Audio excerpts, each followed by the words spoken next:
So, I told, was it Tracy earlier, that it's a good day to be a part of this family because K-State won, KU won, Oklahoma State won, and Texas lost. So what more could we ask for? I know we could have asked for a Boomer Sooner loss. I would agree with that one too, but they played UTEP, so it's probably not happening. I didn't think Texas was going to lose either. That's pretty funny. But as we continue to talk about our family's foundation, I want you to remember as we go through today and the next few weeks that as much as I'm talking about this family, I'm also talking about the family at home. I'm talking about your blood family, your family that you do life with on a daily basis. Okay, so yes, this family here that we call family when we come together, but also our family at home. So this is kind of a dual-purpose series to cover a lot of things. But I think it's as we move through this whole my faith thing, and we get close to closing that out this year, I don't think we talk about what our families look like at home and our family in the church. I don't think we can evaluate our faith without evaluating those things and understanding what a family should look like based on Christian standards and biblical standards inside these walls and outside these walls. There's a famous anthropologist, some of you may have heard of her before, her name is Margaret Mead, and she was once asked the question, what was the earliest sign of civilization in any given culture? So the earliest sign of civilized people.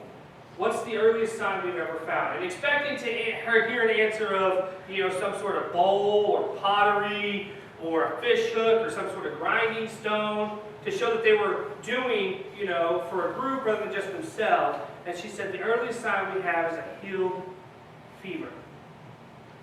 The femur, of course, is the leg bone above your knee. And Margaret says the earliest sign of civilization is a healed femur. And they ask for an explanation. And she says that there are no healed femurs ever found where the law of the jungle or survival of the fittest reigns. A healed femur shows that someone cared. Someone had to do that person's hunting, gathering, until the leg healed. The evidence of compassion, she said, is the earliest sign of civilization. And really, when you break that down, it becomes a pretty easy concept to understand. That we are not considered civilized until we know what it means to live with each other, to have compassion for each other, to care for each other's needs. Okay, that's what makes it civilized. Okay, you can go and talk about animals in the same point. Okay, a dog or cat or a domesticated animal of some sort, they're not a civilized animal until they learn to behave. Otherwise, they're considered wild. They're considered left to be the survival of the fittest with the rest of the animals. They're not civilized or domesticated until they've learned manners, until they've learned to behave, to listen to commands, to not bite other people. At that point, they become civilized. So it's not really a hard concept to understand, but sometimes it's a hard concept to put into motion, to put into understanding throughout all walks of life. When I do premarital counseling with a couple, one of the questions I ask them is always on spirituality. I ask what values they would want to pass on to their children. And many answers I give, of course, sitting in there with them as a preacher, premarital counseling, of course, our faith. And I'm like, yeah, I figured I was going to get that answer, okay? As a Sunday school teacher, as a preacher, you always get those certain answers, what was it, Andrea, with the youth group not too long ago, asked them, if you get stranded on an island, what's one thing you want to do? And one of the kids answered, well, I'm going to give you the Christian answer, or take with you. What's one thing you're going to take? I want to take Jesus with me. It's like, haha, okay, we get it. That's not really what you want to take with you. Come on, we know better. Your cell phone, these things. So I always get the faith answer. That's great. I hope they do pass their faith on their kids. I always get the love, okay, the honesty. The one I'm always looking for, and I very rarely hear it, is the ability to care. Caring. I want my kids to know what it means to care for somebody, to be a caring person. And I very rarely get that answer. Not that it's bad, but I think that sometimes, and especially in our society today, we're headed away from what it means to care. Okay, you could, and we won't go there. I was about to get a little political, and I'm not going to. Everyone appreciates being cared for, okay? So that's the reason I like to hear them talk about being cared, is because everyone appreciates being cared for. There's not a person in this world that doesn't appreciate somebody caring for them. Don and Jermaine today have left a bag of vegetables by my porch. Haha, you didn't get it. That wasn't very care. It means a lot to us.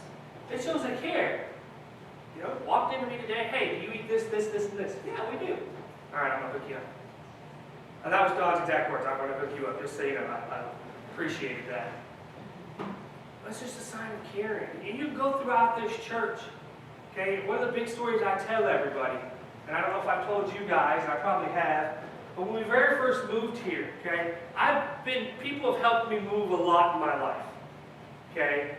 But I've never had people go to the extreme of finding their own trucks and trailers and showing up where I was and making sure all my stuff got packed. But not even that, that made sure the house got clean so Amber and I didn't have to go back and do that. Come back, and the overwhelming care that this church showed us in unloading all of our stuff, that was all magnificent. But you want to know the one thing that stands out to me above all that? I looked at Tim and Andrea afterwards. I said, hey, where's the easiest place just to go get a burger or something quick in this town? And Andrea goes, why? I'm like, so we get something to eat. She's like, oh, the ladies stocked your cabinets and fridge. There's stuff in there, like tacos, peanut butter and jellies. Are you kidding me? I mean, it made me cry. I know I'm a big bubbly baby anyway, if you get to know me, but it did. It set me back a moment. It's just the care.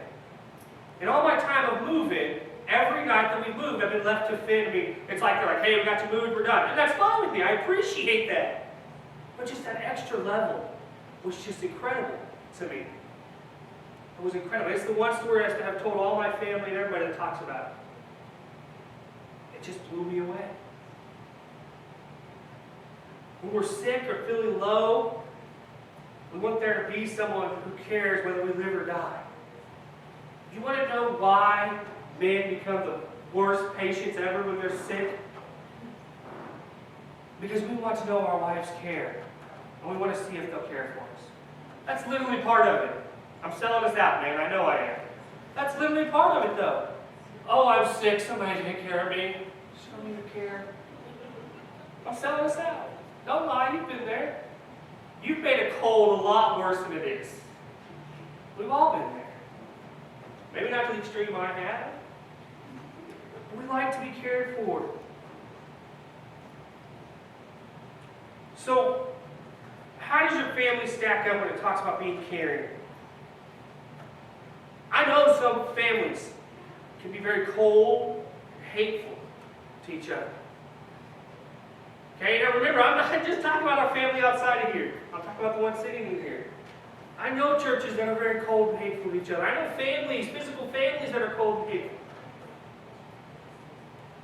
So let's open up to, I put 1 Thessalonians chapter 2, 7 and 8. Those are the key verses that we're going to hone in on here a little bit. But I've got all the way back to verse 1 up here. And that's what we're going to read today. It says, you know, brothers and sisters, that our visit to you was not without result. We have previously suffered and been treated outrageously in Philippi, as you know, but with the help of our God, we dare to tell you His gospel in the face of strong opposition. For the appeal we make does not spring from error or impure motives, nor are we trying to trick you. On the contrary, we speak as those approved by God to be entrusted with the gospel. We are not trying to please people, but God, who tests our hearts. We know we never use flattery, nor do we put on a mask to cover up greed. God is our witness. We were not looking for praise from people, not from you or anyone else, even though as apostles of Christ, we could have asserted our authority. Right here, it says, instead, we were like young children among you, just a nursing mother cares for her children, so we cared for you, because we loved you so much. We were delighted to share with you the gospel of God but our lives as well. These two verses right here we're going to hone in on today, but I just wanted to show you where Paul was coming from. He's like, we didn't come in and shove our authority off on you. We didn't come in and say, hey, we're apostles of Christ and this is how you have to do it. He said, we came and lived among you like a family, caring for you. And we were delighted to share with you not only the gospel of God, but our lives as well. We were delighted to live among you in that way. So let's kind of take a little refresher from last week here and talk about this. Caring begins with awareness. We have to notice hurts before we can heal them. Hurts are not always obvious. It can take different forms. Not everybody wears their feelings on their sleeves like I do. Okay? It's pretty easy to tell when I'm sad, when I'm mad, when I'm happy. I pretty much wear it right here. Alright? I try to hide it. I'm not very good at it. Okay? It's pretty easy to tell. But not everybody is that way. I had a youth in Arnett who we got pretty close to. Her name was Morgan. Morgan come over and hung out at our house a lot. She was around a lot. She babysat our kids for us during the summertime. She was a neat kid. Morgan was very good about closing herself off. Okay, she had some issues that she was dealing with at home, and she was very good about closing herself off. But there's one thing that drove Morgan nuts. I got to the point where I knew her, and I ran right through that wall. She's like, I'm fine. I'm like, no, you're not. Yeah, yeah. I'm like, no, you're not. She's like, stop. I'm like, why? What's going on? Talk to me. That's why I'm here. Now, not everybody takes to you digging it out of them either. Some people, that just makes them mad. You know, you have to learn who they are and learn about them. But we have to notice hurts. We have to be aware of what's going on in their life before we can heal them. This physical illness, a lot of times physical illness is really easy to notice. But the problem with physical illness is just like people in our church and people in our families. There's families that have watched illness in their lives for years, decades. And we as a church or we as a family become numb to it. It's just always been that way. And we no longer notice the pain and the hurt that goes on in their life because of that physical illness, because that's just the way it is. It's been that way. So does that mean we become oblivious to it? Does that mean we stop caring? No. Does that mean it becomes harder to care? We have to find new ways to show we care. That's exactly what it means. We have to strengthen ourselves to become more aware, be more available in our caring for them.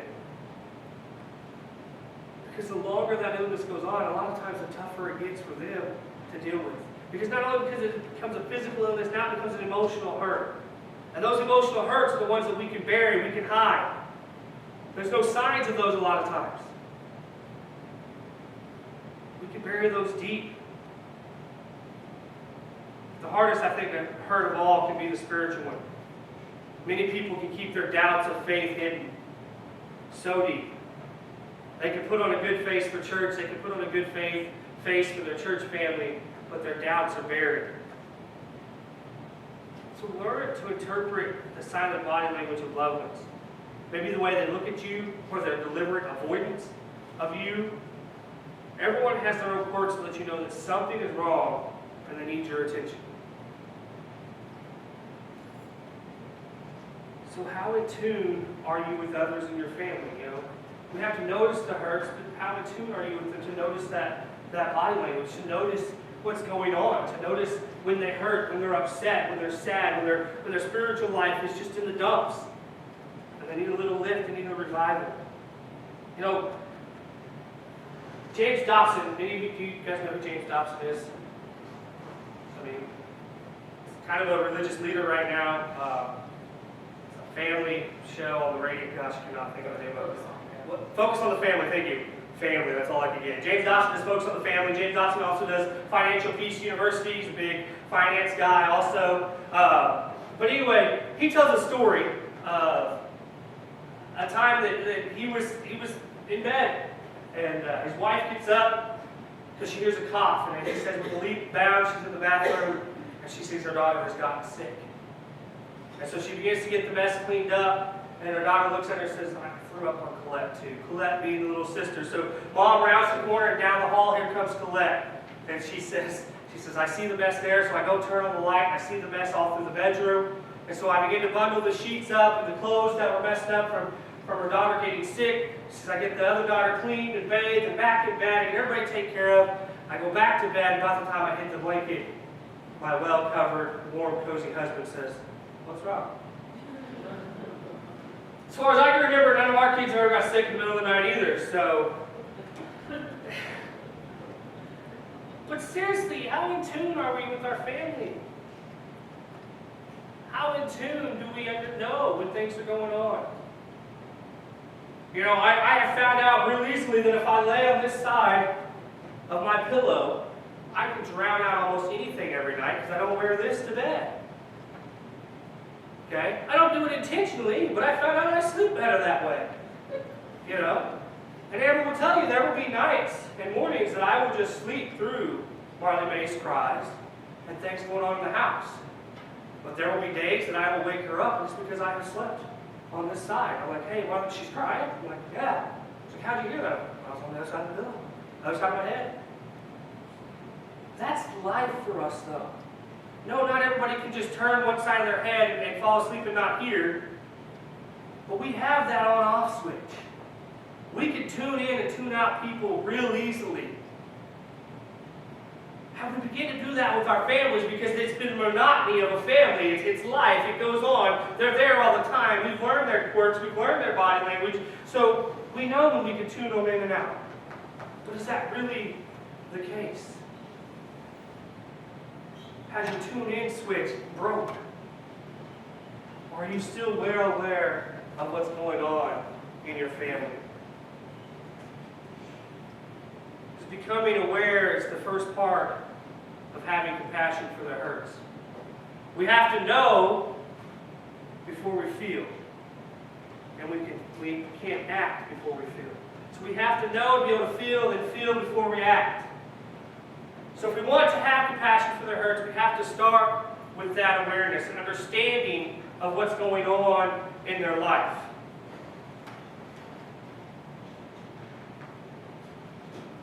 Instead, we were like the young children among you, just as a nursing mother cares for her children. I want you to understand here something here. Paul was very specific in what the illustration he used here. He didn't say like a mother cares for her child. He said like a nursing mother. For those of you that nursed your children at a very young age, you understand this completely because there is a big difference in the active nursing and the making of a bottle, being able to set them down somewhere with that bottle. There's a lot more intimate personal care that goes in when nursing a child. Paul was very intent in this illustration, I believe. We have to know before we feel, and we have to feel before we act. As is a common problem in our homes today, it's when people feel alone in their pain.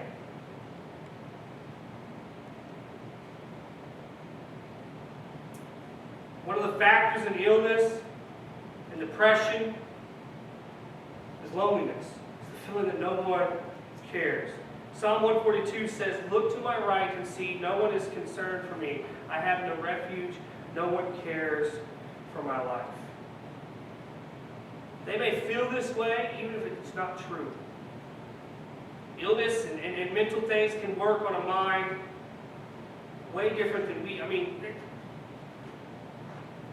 Science has yet to completely explain the disease that is depression. And we can talk about that later if you don't really feel it's a real disease. I'll talk to you about it. But science can't even begin to explain the full extent of what's going on there. Okay? And I couldn't really explain a lot of it to you until recent happenings with my mother. And understanding what she was going through and watching a complete 180 and the way she acted. Amber and I got to witness it. She was living with us at the time that we finally got that depression diagnosed and taken care of.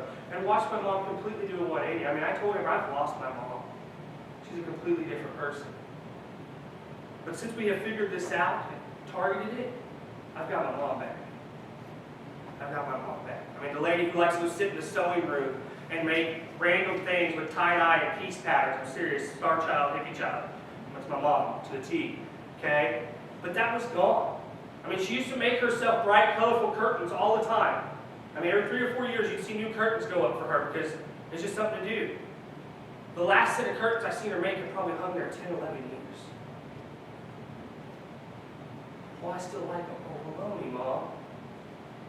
You're not you right now. So you know what she just started doing? Making curtains for us. She's like, I've been in my sewing room all day. Well, she just started work at the school. She took over a cook's job at the school, so I doubt she's making any curtains right now. But she was. I mean, that's what she had started ended her summer with. I got my mom back. But it took people being aware of what was going on. She didn't want to admit it. She's too strong for that. It took me, my sister, my brother, my mom, there was something wrong. And I looked at her and said, I'll go to the doctor with you, but I want you to tell your doctor you think you might be depressed and tell her why. I can't do that. I said, I'll tell her. If you'll just agree with me, I'll tell her. I'll tell her what's going on. And so we did. We went and sat down, and I started, and my mom was like, no, I'll do it. And it was the neatest thing ever. Listen to her talk to her doctor, and the doctor goes, I think you have depression. My mom goes, yeah. That's what he says. I was like, no, that's what you said now, you know. But it was funny. So having compassion for their hurts and understanding that there is something going on in their life. People don't show their feelings the same way. Everybody's different. We got to be in tune for that. So first off, we become aware, and we take this awareness and we turn it to compassion and understanding of that, and this is when we begin to act. This is where we step up to the plate and we begin to care for their hurts, whatever those look like. Caring for your family is a biblical expectation. Okay? It's not a biblical, you should. It is an expectation. 1 Timothy chapter 5 says, if a widow has children or grandchildren, these should learn first of all to put their religion into practice by caring for their own family and so repaying their parents and grandparents, for this is pleasing to God. One of the 10 Commandments is honor thy father and mother.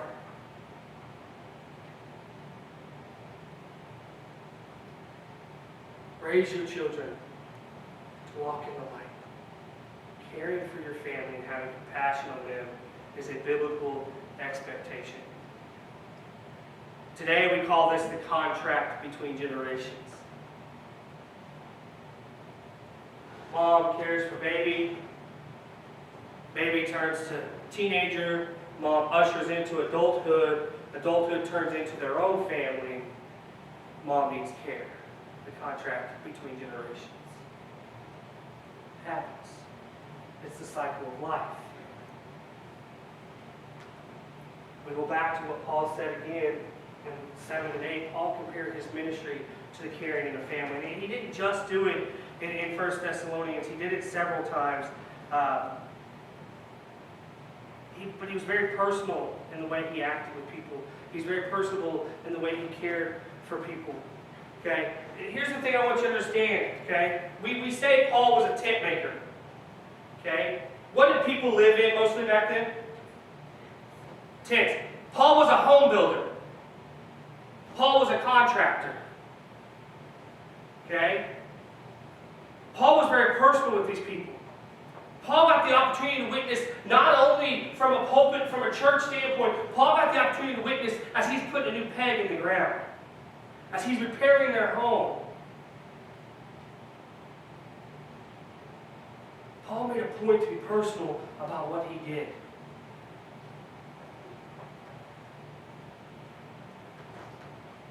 In my endeavors of fixing computers, for those of you that don't know, I love computers. I work on them in my spare time. Spare time being a loose term. I've had Mike and Jan Lamb's computer going on a couple months now, and it's still sitting in the same spot, hasn't been looked at. But just I want to tell you a little something here, okay? And this is part of ministry to me, and this may scare some of you away. I may never work on a computer, and that's okay. But in my endeavors of working on a computer, I had a deacon bring me his laptop. It's like it's running like crud right now. He said it slowed way down. I'm like, well, I can probably explain a lot of this. I said there's programs. I said if you clicked on links, it downloads stuff. Okay, everybody's like, it's a virus. Well, sometimes not necessarily a virus, it's just computer programs that slow your computer down. Pretty simple fix for him, okay? In my endeavors of fixing his computer, what I learned is that things that were slowing his computer down were not things that should have been on his computer. And I took it back to him and I said, I had to clear a bunch of stuff off. And I want you to know, the stuff I had to clear off is stuff you probably didn't want me to see. Why were you looking? It's the stuff that was slowing the computer down. I did fix it. I said, if you ever need to sit down and visit, I'd love to. I'd love to talk with you. I'd help you get past this. He just began to tear up. I'm like, I'm not calling you out. It's a problem. Let's talk. I said, let's do ministry from here. I said, I fix your computer, but it's open the door. And I want you to know that. Rather than I go tell the rest of the church, hey, we got a deacon that's got, no, of course not. That's not my job. And he worked through it. As far as I know, he's doing good still. And I don't think Paul took the opportunity to repair people's homes as just the opportunity to repair people's homes. Knowing Paul and what he's done as far as a biblical standpoint, Paul was personal in his ministry.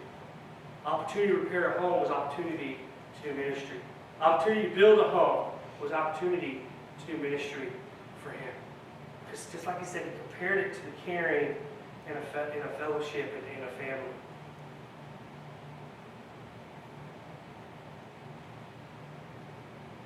So why do we do this? Why do we have compassion and begin to care for each other's needs? It's because of the example we've been asked to follow.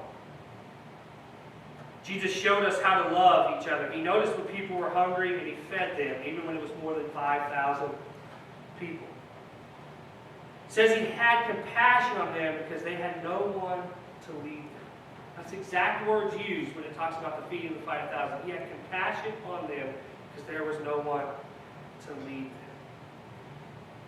He noticed when people were sick and he healed them. He was always willing. Even when people were like, get them away from him. They'll make him sick. They'll put a curse on him. He didn't have time for that. Jesus would look at those people and say, stop. Stop. If they've got faith enough to chase me, I've got time for them. I've got power. I've got wisdom for them. Hurting people get out special attention from Christ. And this isn't just physically sick. This goes back to that list we talked about earlier.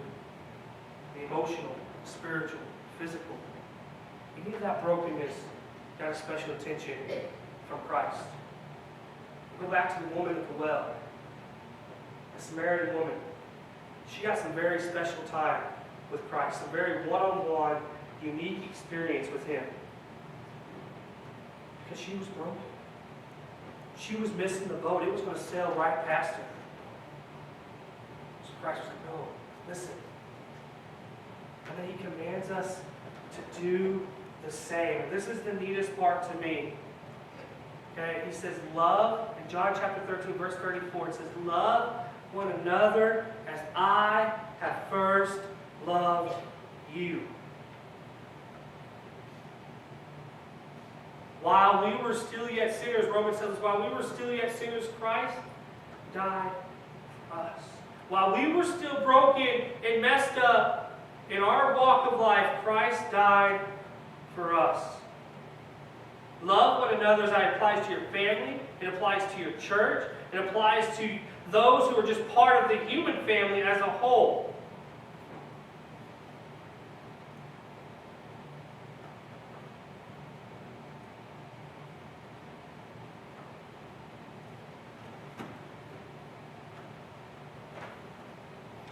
So, I want to ask a loaded question.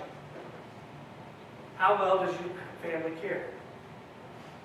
According to this, according to the command that Christ gave, love one another as I have first loved you, showing compassion and care among those of your family, your church family, your physical family, and then the family. How well do you care? For each other, for neighbors, for strangers. And I say loaded question because I don't want this to be taken lightly. I don't want this to be the, oh, we care, and you leave.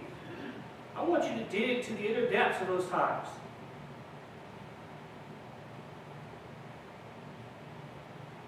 Those people that just drive you nuts, that need to visit every once in a while. How well do you care?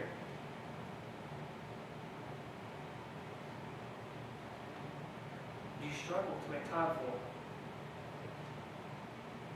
Do you want to push them away? I don't have time right now for this.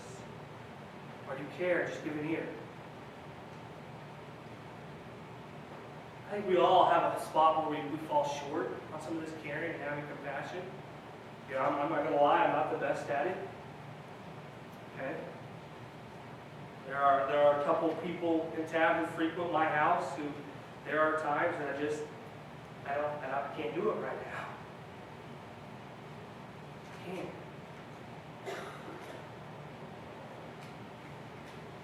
Christ says, love each other as I have first loved you.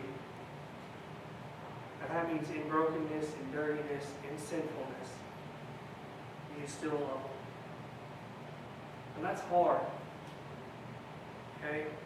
The neat part about this is that Christ has asked us to live above reproach too.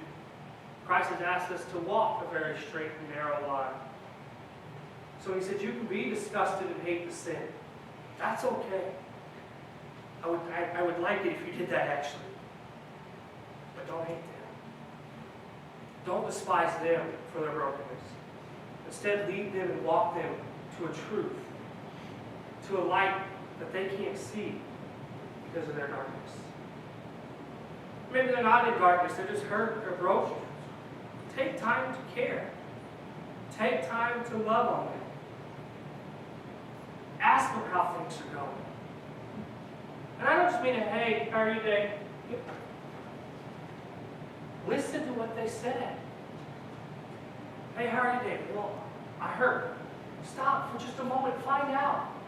I'm okay. You know what okay normally means? Something stinks right now. But I'm okay. I'm going to make it. That's what okay means. Husbands, when your wives say, I'm okay, there's something hidden deep, dark behind that. All right? Find out what. Hopefully, most of you have that figured out already. Or it's fine. That's another one. That's actually like a demon going ready to charge at you. It's not fine. Learn to care enough to dig past those things. To understand why they need that compassion. Why they're broken. Why they're hurting.